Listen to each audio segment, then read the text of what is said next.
दोस्तों, आज की कहानी है। ननद को पहला संतान होने पर भाभी ने उजाड़ा अपना घर। कहानी पसंद आए तो वीडियो को लाइक और सब्सक्राइब जरूर कीजिएगा। सामान से लदी फदी मैं घर पहुंची तो बरामदे में ही मैंने मम्मी को इंतजार करते पाया। अरे मम्मी, आप कब आई? ना फोन ना कोई खबर। मैंने मम्मी के पैर छूते हुए उनसे पूछा। अचानक ही प्रोग्राम बन गया। कहते हुए मम्मी ने मुझे गले लगा लिया। रामू रामू, जरा चाय बनाना। मैंने नौकर को आवाज़ देकर चाय बनाने को कहा। तुम्हारे नौकर तो बहुत ट्रेंड है। मेरे आते ही चाय पानी सब बड़ी स्मार्टली करा दिया। मम्मी बोली, बात बात में अंग्रेजी के शब्दों का इस्तेमाल करना मम्मी के व्यक्तिगत की खासियत है। डाई किए कटे बाल, कानों में नगों वाले हीरे के टैप्स, गले में सोने की मोटी चेन में चमकता पेंटेड, अच्छे मेकअप से सवरी उनकी सुगंधित काया सामने वाले पर अच्छा असर डालती है। मैंने प्रशंसा से मम्मी की ओर देखा। बादामी रंग पर हल्के सतरंगी फूलों वाली साड़ी उनके गोरे तन पर फब रही थी। ड्राइवर सामान मेज पर रखकर चला गया था। मम्मी, मैं बाजार से यह सामान लाई हूँ, आप तब तक देखिए, मैं जरा हाथ मुंह धोकर आती हूँ। कहती हुई मैं बाथरूम में चली गई। हाँ, तुम फ्रेश होकर आओ, मम्मी ने कहा। मैं हाथ मुंह धोकर आई तो मैंने देखा आने पर रामू मम्मी के सामने चाय के साथ साथ पकौड़े की प्लेट भी लगा चुका था। मुझे देखते ही मम्मी बोली, गरिमा, साड़ियाँ तो बहुत सुंदर हैं, लेकिन ये इतने सारे छोटे छोटे बाबा सूट किसके लिए लाई हो?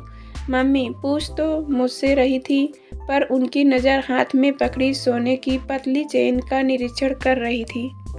इतने सारे कहाँ मम्मी, सिर्फ 5 सेट कपड़े हैं। भैरवी को बेटा हुआ है ना, उसी के लिए लाई हूँ, मैंने बताया। अरे हाँ, याद आया, मैसेज तो आया था, मैंने भी बधाई का टेलीग्राम भेज दिया था। मम्मी बोली, अच्छा किया। मम्मी, भैरवी को अच्छा लगा होगा। मैं भैरवी के घर जाने की ही तैयारी कर रही हूँ।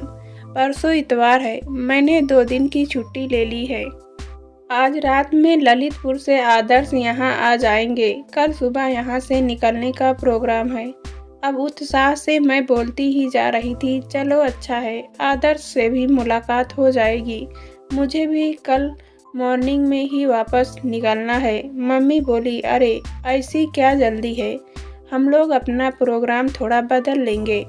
भैरवी के घर पहुंचने में सिर्फ 4 घंटे ही तो लगते हैं, और फिर अपनी गाड़ी से जाना है, जब चाहे निकल लेंगे। इतने दिनों बाद तो आप आई हैं। पकौड़ी खाते हुए मैं बोली, नहीं भाई, मेरा प्रोग्राम तो एकदम डिफरेंट है। ठीक 7 बजे हम लोग यहाँ से निकल जाएंगे। ठंडे ठंडे में कानपुर पहुँच जाएंगे। मम्मी ने कहा, हम लोग यानी आपके साथ और भी कोई आया है? मैंने चौंकते हुए पूछा। हमारी महिला समिति को मेरठ में एक इंक्वायरी करनी थी। तुम यहाँ अपॉइंटेड हो, और मेरी सहेली सुलभा देशमुख की बेटी भी यहीं झांसी में मैरिड है। 2 मेंबर्स की टीम आनी थी। अच्छा चांस था, बस हम दोनों ने वॉलंटियर कर दिया। रास्ते में इंक्वायरी का काम निपटाया।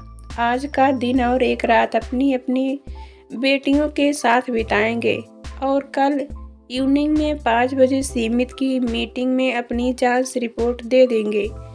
अब सीमित की गाड़ी तो आनी ही थी, सो बिना खर्चे के बच्चों से मिलना हो गया। कहती हुई मम्मी खिलखिलाकर हंस पड़ी। चाय का स्वाद अचानक मेरे मुंह में कौसला हो गया। जाने क्यों मम्मी का यह व्यवहारिक रूप मुझे कभी रास नहीं आया था। मैं मम्मी से मतलब निकालने की कला नहीं सीख सकी थी। केवल यही क्यों, मैं तो मम्मी से कुछ भी नहीं पा सकी थी। गोरी रंगत और तीखे नयन नक्श के साथ लंबी कद काठी और गठीले शरीर की स्वामिनी को कोख से मैं सांवली रंगत, साधारण नाक नक्श और सामान्य कद काठी की संतान पैदा हुई थी। मैंने अपने पिता की छवि पाई थी। केवल रंग रूप में ही नहीं, स्वभाव भी मुझे पिता का ही मिला था। बचपन से ही मैं डरपोक, शांतिप्रिय, एकांत प्रेमी और पढ़ाकू थी। एकांत प्रेमी और पढ़ाकू होना शायद मेरी मजबूरी थी। गुजरा हुआ अतीत मुझ पर हावी होता जा रहा था। रंग रूप गर्विता मम्मी का मन साधारण व्यक्तिगत वाले पति को कभी स्वीकार नहीं कर सका था।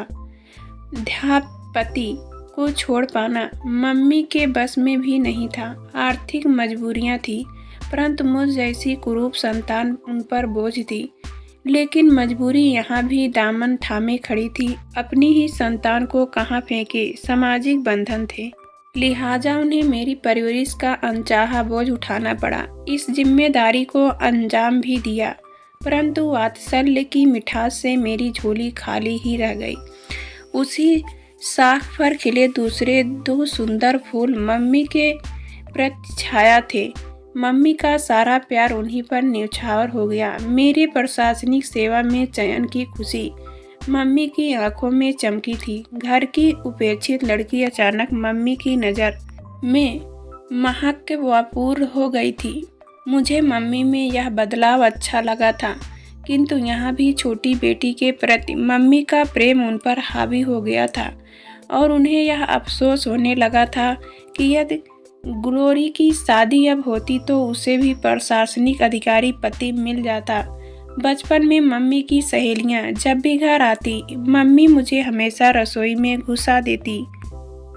नाश्ता पानी बनाने की सारी मेहनत मैं करती, किंतु ट्रेन में सजा कर लेने का काम हमेशा मेरी अनुजा ग्लोरी ही होता। उम्र के साथ साथ मैंने इस सत्य को स्वीकार लिया और खुद ही लोगों के सामने जाने से कतराने लगी। धीरे धीरे मैं एकांत प्रिय होती चली गई। अपने अकेलेपन को भरने के लिए मैं ज़्यादा से ज़्यादा पढ़ने लगी, जिससे मैं पूरी तरह पढ़ाकू ही बन गई। ग्लोरी मेरी अनुजा का यह नाम भी मम्मी का रखा हुआ था, जो मम्मी का अंग्रेजी प्रेम दर्शाता है। अपनी इसी खिचड़ी भाषा, सृष्ट श्रृंगार और सामाजिक संगठनों से जुड़कर मम्मी खुद को उच्च वर्ग का दर्शाती है।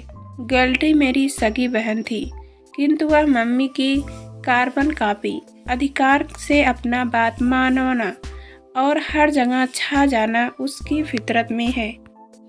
गर्मिया मम्मी की आवाज़ से मैं वापस वर्तमान में आ गई। अरे क्या सोचने लगी थी। बैठे बैठे सपनों में खो जाने की तेरी आदत अभी हो गई नहीं? इतनी देर से पूछ रही हूँ, कुछ बोलती क्यों नहीं? मम्मी ने कहा। क्या पूछ रही थी मम्मी? मैंने सवाल के जवाब में खुद ही सवाल कर डाला। यह गुलाबी साड़ी कितने रुपए की है? मैं ग्लोरी के घर जाने वाली हूँ, सोच रही हूँ यह गुलाबी साड़ी ग्लोरी पर अच्छी लगेगी, उसे दे दूँ। बाड़ी में मिठास घोंसते हुए मम्मी बोली। ग्लोरी पर तो सारे रंग अच्छे लगते हैं। ये साड़ियाँ तो मैं भैरवी के लिए लाई हूँ। अपने लिए लाई होती तो मैं ज़रूर दे देती। मैंने कहा, क्या ये सब मतलब ये सारा सामान तुम भैरवी को देने के लिए लाई हो? मम्मी की आंखें आश्चर्य से फटी रह गई।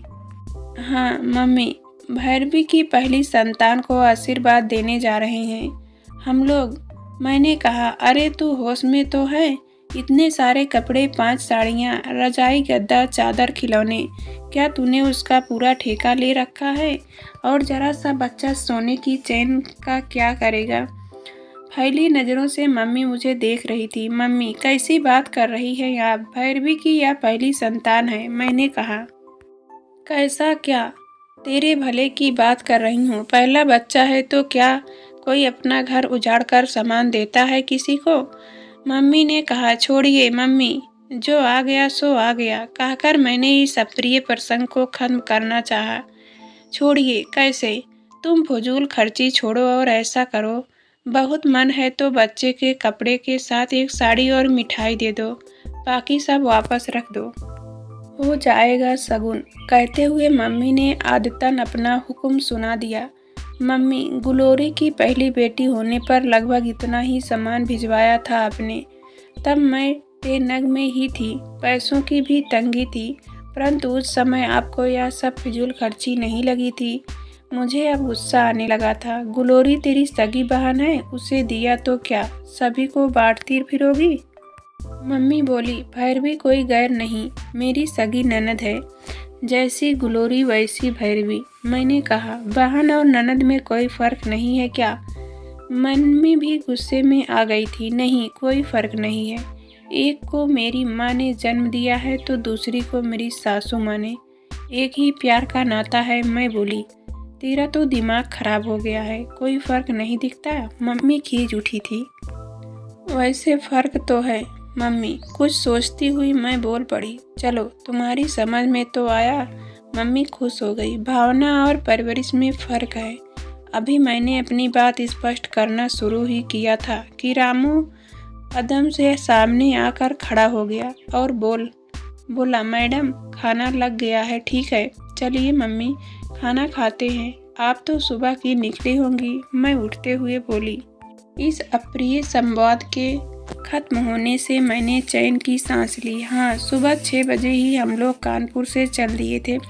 सीधे मोट पहुँचे। 2 घंटे वहाँ लगे। 11 बजे मोट से चलना हुआ और सीधे झांसी। कहते हुए मम्मी भी उठ खड़ी हुई। खाना खाकर हम दोनों पलंग पर लेट गई। घर परिवार का हालचाल बताते बताते मम्मी अचानक बोल पड़ी, अरे गरिमा, जो सामान वापस करना है अपने ड्राइवर को बोल दो, वापस कर आएगा। नहीं तो तुम लोग 3 दिन के लिए चले जाओगे। इस दौरान शॉपकीपर का सामान क्यों पता बिक ही जाए। जब लेना नहीं है तो बेचारे का नुकसान क्यों कराया जाए। कौन सा सामान, कुछ समझ नहीं सकी, लिहाजा बोल पड़ी, अरे वही जो तुम भैरवी के लिए उठा लाई थी। मम्मी ने कहा, मम्मी क्यों वही बात फिर से शुरू कर रही हो? मेरे लहजे में शिकायत थी। मतलब तुम सामान वापस नहीं कर रही हो? मम्मी विश्वास से मेरी तरफ देख रही थी। नहीं मम्मी, आप भला नहीं कर रही हैं, आप हमें स्वार्थी बनाने का प्रयास कर रही हैं। मैं स्पष्ट शब्दों में बोल उठी। गरिमा, गुस्से से मम्मी की आवाज़ कांप गई। मैंने मम्मी का हाथ अपने हाथ में ले लिया और धीरे से बोली, मम्मी मुझे मालूम है मेरी बात आपको ठेस पहुंचा रही है।